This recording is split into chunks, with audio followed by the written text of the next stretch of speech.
Supermini won 12 to 15. Up next, dirty 100 points on the table.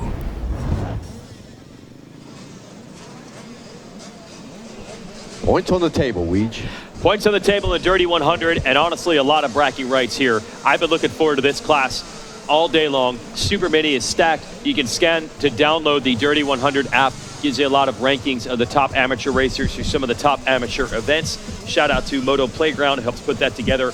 Long time media coverage of the amateur scene, including Loretta's. They run some great events of their own as well.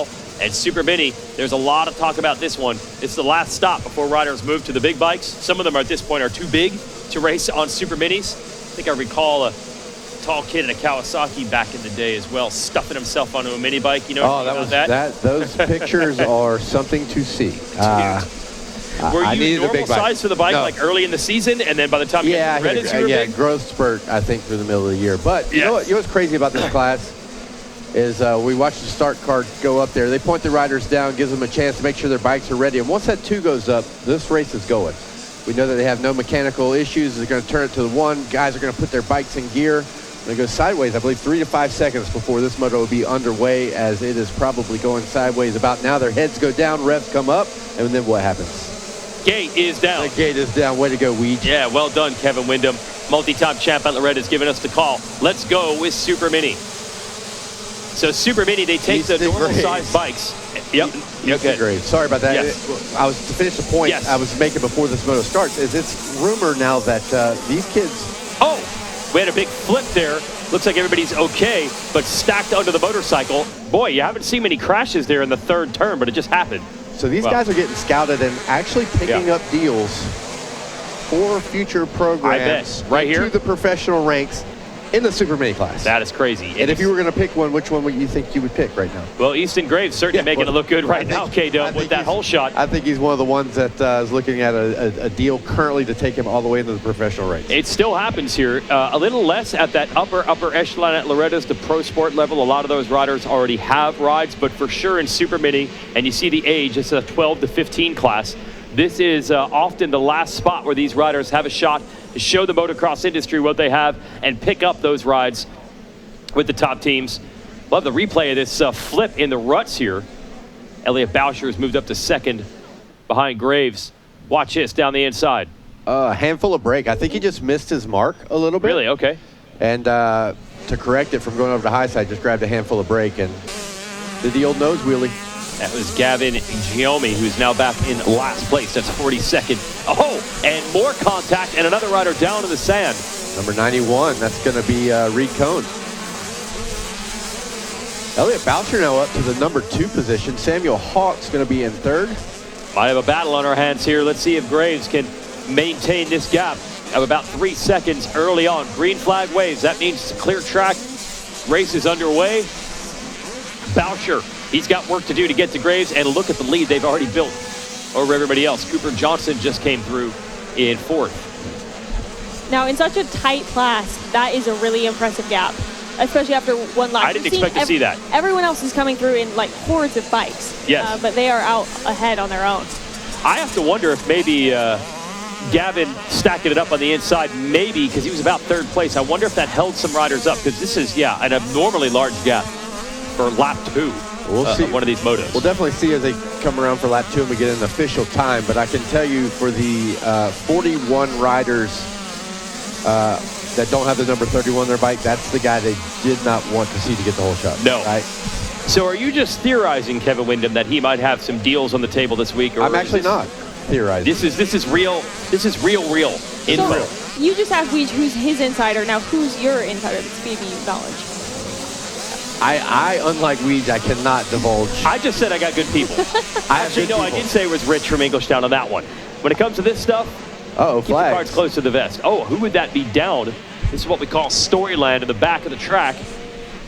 That is the 37, third place. Hawk. Oh, yeah, Hawk there was in 3rd. So that's going to change the order. More riders down. It is. Now, after being one of the few riders that is up in that front pack, that is really unfortunate to now be stuck behind many riders. Yeah, had done all the right things. Wow, did you see one of those Superminis go for that triple? Just triple it out. That is He made impressive. that. Yeah. So a Super Mini, it's kind of a fun name. The traditional mini cycle is the 85cc bike. These are 85s, but they put bigger wheels on them, and they can punch the motor out, make it a little bit bigger instead of an 85cc. Yeah, they're super. I think the rule now is 112. At one point it was 105. I think it's 112 now. So they're a little bit faster, and they have bigger wheels on the standard size 85cc chassis. It's the last step before you're on a full-size motorcycle. That Cooper Johnson making moves. So Sophia, I don't know if you realize this, but this class was around when I raced. Really? So you raced a Super Mini? Not just Loretta's, but this class is around? The whole class was around. Wow, okay. But I believe that power to weight ratio, this is one of the most incredible and fun bikes to ride. So I think power to weight ratio makes it and the talent that's normally the depth and parity in this class it's just a fun one to watch, but it's also a fun class and bike to ride. Fully agree with that, by the way, because that, like, adding that extra displacement, you're getting almost about a 30% increase of displacement there. From 85 to 112 is a pretty. She didn't need the calculator either on that one. Kevin Kelly's got nothing mind just blew. Yeah, exactly. I saw smoke coming out of his ears when Sophia started spitting that out. So to keep it on that small chassis and have that big of a displacement change is a really big deal. So what Caleb's saying is true. My Super Mini that was built out was one of my favorite bikes to ever ride because it's so impressive. Yeah, did you race the girls class here at one point? I did, yes. And that's on Super Minis? A bunch of years on Super Mini, yep. What was your best in that one? Second. Oh, yeah. Yes. That gave you the motivation for the bigger class for sure. It did. It took what it needed. And I think what did it was you calling me a runner-up. Really? Wow. Yes. Hey, I'm here to motivate. Apparently, I should make a living doing that. Hey, just off screen, I think we've had a problem here with Boucher. Elliot, no, he's back up to 2. We lost him for a second, but just populated. Man, a lot of riders going down. Not huge crashes. Everybody up and okay. That is the 34 who is down. Going to find him on our sheet here in Super Mini. Or we could just pull him up on the Prospect app and learn so much about the number 34. Yeah, well said. Keegan McDade. Oh, I know McDade. Scan the app. Here a long time. Scan the app on screen right now. Download that Prospect app, and your jaw will drop when you see the information that you can gain and catch up on with these riders. Pretty much, once it goes in, it doesn't come out. It is so impressive, the amount of data they have on there. It is pro-level stuff and statistics on the amateur riders of the Prospect app and also the Dirty 100 as well, giving you an idea where these riders stand. Graves drew down a 158 lap time. Wow. Open a big gap over Boucher. That's man stuff. Yeah, that's Super Mini right there. That is. Living up to the name. And now remind me, in our 250B class, which was not too long ago, approximately what times were we running? Was it about mid-150s? 57s? 55? All right, 155. Last time around, Graves didn't have as good a one. Here's a rider to watch. Watch the 89 of Tace Morgan and Maddox Temmerman. They're the two riders you see here. They're working together. Temmerman 4th, Morgan 5th, and they're going to try to get to those podium spots. Yeah, Jackson Vick actually with a 201 on that last lap, as well as Timmerman. Easton Graves at that 2 flat now after his fast lap of 58, so he settled into a little bit of a pace sitting on the 13-second lead. But Timmerman and Vick, I think they have some moving to do here in this moto with 12 minutes to go, 13 minutes to go. So Kevin, you won a lot of titles here at Loretta's. You now have riders come through your facility, Farm 14. Is that something you try to teach, the managing of the gaps, or is that just something a rider has to figure out on his own? Is that something you can actually strategize and learn, or has got to happen in your races? Yeah, I mean, we'll discuss it, and I think ultimately it's riding at your comfort zone. And I'll have to say, like, I don't think Easton is, like, about to step over the line. Yeah. But I think a 158 is probably, like, getting pretty close. Yeah. And so, you know, we know you can do it. You just did it, and now that you're on a 15-second lead, to pull it back to about that 2 flat, it's not slow enough to take you out of your rhythm, but it's slow enough that you ensure that you never step over the line. Because once it goes over the line, bad things happen.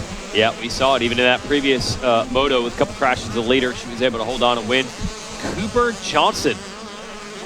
Sophie, Cooper Johnson has made tracks. He wants second place. He's on the move. He is. I was surprised when we moved to this view, and all of a sudden he was right on the tail of Elliot Boucher. They came around the finish line with under a second between the two, now about that far away. But yeah, Cooper is chasing him down. Now we're starting to see the favorites. It's got another rider down and now backwards on the track. We're seeing the favorites start to move toward the front. The first motos here at this event, your gate selection, your starting grid selection is picked at random. So you'll often have a lot of the fast riders. They just don't get the lucky pick. They have to start all the way on the outside. They don't start as well. And that's why you see riders like Temmerman, Vic, Tace Morgan, Race Matson. They're outside the top, but they could be riders on the track. Yeah, as we look to the right of their name, good call there. We just, we see a lot of double digits to the plus side, which means, they've passed 14 and 10 riders, respectively. Craiglow plus 8. So, yeah, there's a lot of come from behinds, and for the most part, you like to think that it was probably a chip, but things happen. Yeah. And you're 42 bikes wide, and you're going into the first turn, so who knows what happened, or a tip over, or whatever. But the wild card is always the chip draw here at Loretta Lynn's. Yep, and that has not changed. There is practice sessions yesterday, and people track lap times, but it's not for qualifying. It's just for practice. The battle we're watching right here. Scan that code right there for the St. Jude Lapathon. Donating money to St. Jude, helping children with cancer. Not too actually far from here in the Memphis, Tennessee area is the St. Jude Hospital and HQ. This battle is going strong right now. The 89, Tace Morgan, airing that out. Wow, impressive on a Super Mini. Impressive regardless of which bike. That's true. Hey, Kevin Windham said it. Power to weight ratio, these bikes can fly. There's no doubt about it. Not only did I say it, Sophie backed it. 30%. She backed it with numbers. I just was really just vague. Sophie's went to college for engineering. That's a whole lot. She's lapping the field of anyone else. Look at these lap times. With knowledge. On screen now, Flow Racing lap times, last lap. Graves now at 02, Johnson 04, Boucher 05. So we may have missed Boucher making a small mistake as Cooper Johnson moves to the third place position. And then there's Timmerman there, still 2-minute flat, 0.5, halfway through the moto, 9 minutes remaining. It's an impressive lap time. Yeah, Easton threw down the 158.9, so just, I don't want to discredit it, but right at the 59 mark. Here we are halfway through, and Timmerman turning his fastest lap of the moto, 12 minutes in. Yeah, we got to watch that fifth place rider on the 56, see if he can move up toward those podium spots with that 2-minute flat pace, lap after lap. The battle right here. He is comfortable with passing this moto. I mean, he is really not used to it with 14 spots up right now and more to come. Sophie, did you find passing on this track? Look, everyone says that every motocross track is tough to pass on. Start's super important. But I gotta imagine you found there were more lines on this track than the average. Than possibly any other that I have ridden. Really? I would say. Especially when it's developed like this. I mean, you have old rough lines and then new lines that aren't quite developed yet, so those aren't going to be quite as fast because those new lines might be a combination of a couple of different old lines, and there's ruts all the way across the track. You can see that everywhere. Braking bumps, acceleration bumps. You have to be so smart about picking your lines. So if you are better at picking lines than anyone else, you're going to have a massive advantage. So yeah, I believe that it's an awesome place to make passes, and by awesome place I mean the entire course. I think most of the time riders will say, oh, you can't pass on this track. Yeah, always. And there's so many lines and so many opportunities on this track. I'm just going to go head out on a limb and say it, that if your excuse is you could not pass because of the track, it's time to start looking in the mirror. Okay. Just a little bit. Yeah, look at this. Everywhere you go, you see riders in different lines on this track. I wish we could get this type of situation at every track, this type of passing, because we've seen it in this moto for sure. Well, as we spoke about it, the Monster Energy live drone delivers exactly what these riders have to decipher through and pick and try to find which one is the fast one. You see them cross and come together and all the different options. So yes, thank you, Monster Energy and the live drone pilot, as we are seeing plenty of opportunities to get the job done. This is such an awesome view. I mean, now you can really see, all of the fans can see, and even us up here in the booth, just how many lines there are. And I think that is one of the trickiest things about racing motocross, is choosing lines on top of being skilled on a dirt bike. Okay, so K-Dub, I asked you about riders learning, where their limit is and their pace and how to manage. How do you teach line selection, as critical as it is? Well, and this is a skill that is probably reserved for the highest level. Okay. But I will say, and I've talked to many pros about this, we do not expect to run the same line more than 3 times. And when I say the same line, maybe you might still be in the same line, but you're going to run it in a different fashion or form. And I think that when you get to the pinnacle of your skill and like I remember being able to run a line and go, that felt like it was about to give. Wow. And then so you almost have to think, okay, 42 more people have to go through that line. Is it still going to be there when I get around the next time, or do I ride it the same way? Meaning, am I going to sit all the way through it? Am I going to stand 3/4 through it? Am I going to try to cut out of it? Is it a clutch turn? Is it a trail brake turn? Is it a roll on? Is it a blast? All these different things that you're doing with throttle. And then still have to remember that, 13 corners later, 1 lap later, with God knows what's going on with the rest of the lap. So that's kind of the pinnacle of the sport, is hit a rut and say, you know what, that felt a little bit like it gave a little bit. There's no way that rut's going to survive 42 more people hitting it. Yeah, that's amazing. Yeah, and while you're thinking of it, now you're on to the next section of the track, thinking about that section. Well, Sophia, you've hit a line before where you're like, that's not going to be there next lap. Like, that hook would just blew out. Or sometimes you can actually feel the cave of the rut fall down behind you. Yes, yep, you could feel that. Additionally, sometimes you are the one that blows out the rut. All right, you're admitting this. You can for sure feel that. And there's been times when I've blown them out on purpose because I knew some dude was behind me coming hot, and I'm like, I'm going to get a little high, I'm going to blast it just a touch and try to blow this thing out. Can I just say that is such impressive skill to be able to ride at the top of it and not go over yourself, but also to ruin it for the guy behind you. Yeah, that does happen. Yes, and then on top of this incredible skill that K-Dub is talking about, you also have to take into account what dirt you're working with. In this track alone, there's a couple different types of dirt that you'll see across the track. So you jump into one corner and you feel it move, you feel the sand move, and you're going to feel the sand move every single time. So you have to be aware that, that's going to move, obviously, it's sand, and then you're going to go to the next corner, and if something hard-packed moves, then well, that rut just gave, and that one's going to be different. And sand does that every lap. That's pretty impressive stuff. Good high-end analysis here. Sophie Phelps and Kevin Windham, they've won titles here at Loretta's. Easton Graves, you see on the 31. He's got it under control right now. He's got a 22-second lead. No wonder teams want to sign this kid.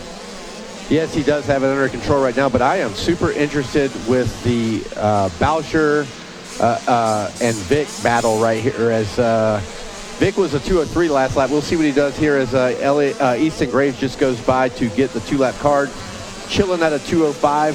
1:58 was his best, so I would say he's in chill mode for sure. 8 laps complete, 2-lap board is out. But this is a big move for Vic because, like we were talking earlier, a 3:11 could get it done, but a 4 at that point, if you go 4 in the first moto, something has to happen to Graves or the rest of the field. Vic is, like we said earlier, plus 11, bad start. Who knows what happened? Probably a bad draw, but he is just 1.6 seconds behind Elliott Boucher.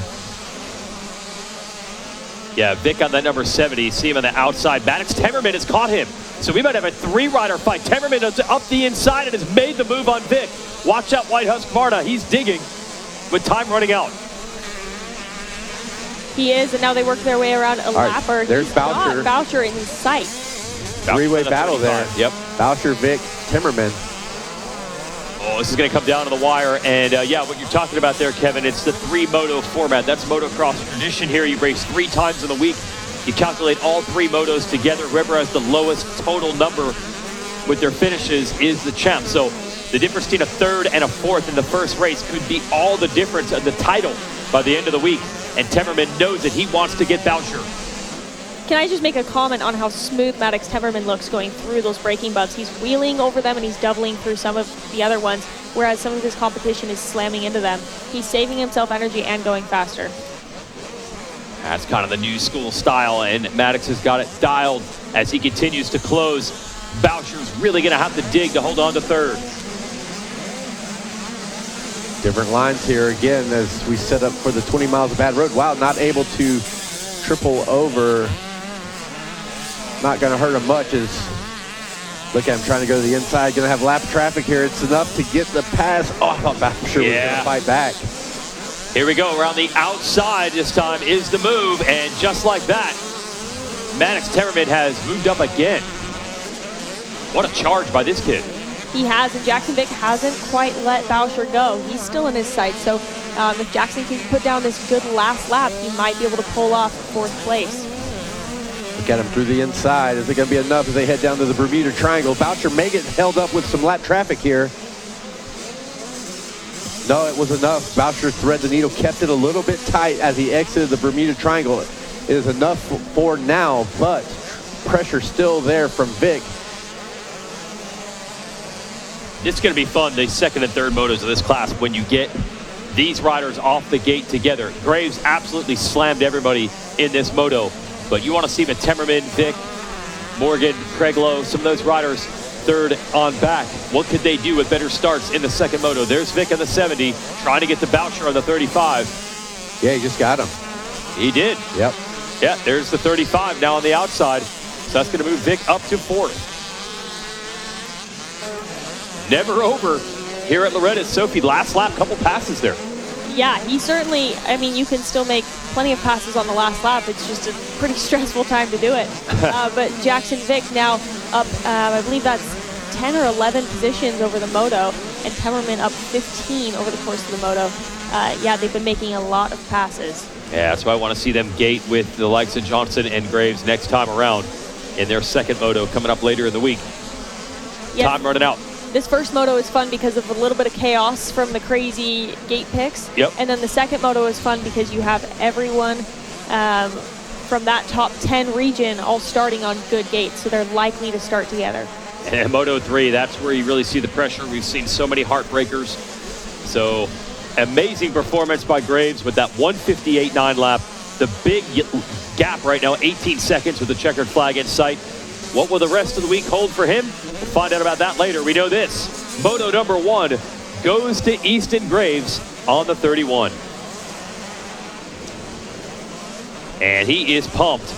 Understandably, the rider out of Walker, Louisiana, backed by Fox, Bell, Scott, and Team Husqvarna. He is 15 years old, and he is fired up.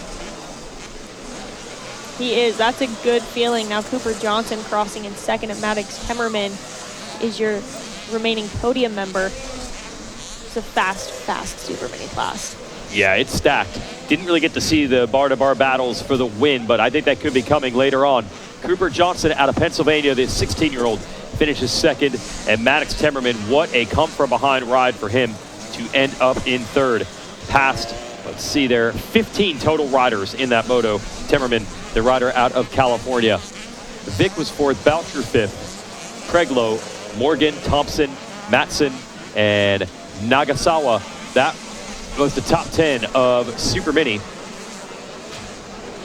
I believe Nagasawa, they're in 10th, actually, rider out of Japan. Chatsworth, California, they list there because of our buddy Jim Holly, who is a long-time coach and trainer for riders out of Japan. So they got Jimmy's hometown listed there. Talked to Jimmy a couple weeks ago, said coming to Loretta's. We got a couple of fast kids. They're learning.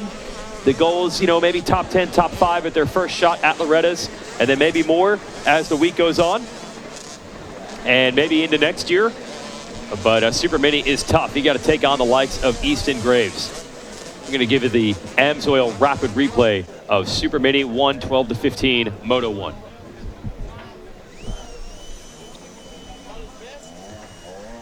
You got to watch that 12 on the inside. Sorry, he went over the bars there. That held up some of the field, and wasn't long before the 31 started to move forward. That's 89 of Tace Morgan in the mix. Late moto passes coming here with Boucher and Vick and Temmerman, man. Felt an onslaught late in that moto. I know, lost 2 positions late to 56. Look at the speed of Temmerman. Made that late pass, but it was all well behind Easton Graves, who absolutely crushed him in this first moto. 17 seconds, the final gap. Cooper Johnson second, Temmerman. Well done to salvage a podium after the bad start. And we'll see Maddox, what he can do when he gets a better start in the second moto, because he'll have the third gate pick for that one.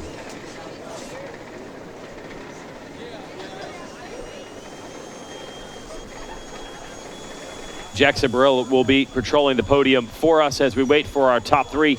Easton Graves going to put a gold medal in the bank, and he's going to go visit Jackson on the podium. And here he comes right on time. Your first moto winner here in the Super Mini 1. Let's hear it for Easton Graves. Great ride for you here, Easton, getting a gold medal here in Moto number 1. You're the only rider I saw that was in the sub 2 minute ranges. Take us through your moto. All I can say is it's been a long road to get here. It's kind of emotional, but ended up having 2 injuries a few weeks before, and man, it's been a rough couple weeks, and everything finally came together for me that moto. I executed my start really well. Had a mechanical on the gate, actually. My mechanic Landon got it fixed. Thank you so much to him. But yeah, I executed my start, put a gap on him right away, got it up to almost 20 seconds. A 2-lap card came out, and I knew I just had to bring it in and keep my clean laps going for those last 2. And yeah, overall, it was a really good moto, and I'm stoked. This is what dreams are made of, Easton. How does it feel, all the hard work going into this one? It paid off a lot. 2 weeks ago, I was still doing 10-minute motos, and then my last week of riding, I did about 220s, and I was like, all right, this is it, and I'm gonna have to go in there and put my all into it this week, and that's what I'm gonna try and do, and go undefeated all week. All right, there it is. Well, I know it takes a ton of help to get up here to a gold medal. Who would you like to thank, Easton? My mom, my dad, my brother, my sister, all my friends and family, my mechanic Landon has helped a lot lately with bike problems and everything we've got dialed. My suspension guy, Brandon, we've did some big changes before this. My engine guy, Lynx, Greg, Team Husqvarna, Jen, Darren, they have all helped me out so much. Fox, Alex, Matt, Connor, they do endless stuff for me. Monster Army, Monster Mike, my lids came out sick this week.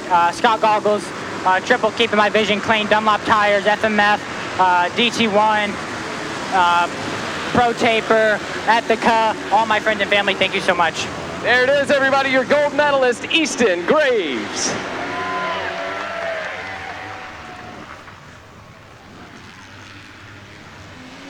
And now we will go ahead and get our second place here to the podium. Cooper Johnson, come on up. And here it is, a silver medal for Cooper Johnson. Second place here in Moto number 1. Take us through it. Yeah, I got off to a pretty bad start, but made my way through the pack, just dogged it out, and then got a little sketchy in some areas, you know, just sending it, giving all the bike has, but I rode my race good and then came out with second. All right, man. Well, who would you like to thank for helping you get up here to a second place today? My mom, my dad, Jesus Christ for keeping me safe. Next Level 101, Jess and Eddie, One Industries, Yamaha, Triangle Cycles, Monster Army, Monster Mike, Monster Nick, Scott Goggles, Garnet Boots, Bell Helmets, AP Designs, Dunlop, MX Tire, Rob Fox, Pro Taper, PR2 Suspension, Pro Circuit, Vortex Sprockets, Tamer Whole Shot Devices. Everyone else, thank you very much. There it is, everybody. Your silver medalist, Cooper Johnson.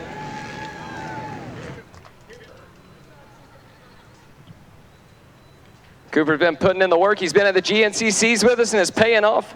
Now we're going to go ahead and get our bronze medalist up here to the podium. Maddox Timmerman, you got the job done. Go ahead and step in front of the bike for me.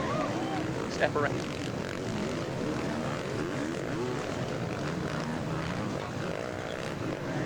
That's good. Congratulations on the bronze medal here in Moto number 1, Super Mini 1. Take us through it. I got a really bad pick at the start. It was outside gate. Horrible start, but I ended up making my way through the field and ended up third. Congratulations to you. You feel good going in the rest of the week? Yeah, I do. I feel really good after that moto. All right. Who would you like to thank for helping you out and getting you up here to the podium? My mom, my dad, my whole family, my sister Sophie, Hoodie for cleaning my air filters, Fox, Mika Metals, DT1, DRS, Dunlop, and everyone else forgot. Thank you. All right, everybody, let's hear it for your bronze medalist, Maddox Timmerman. That will do us down on the podium for Super Mini 1. Throw it back up to you guys in the tower.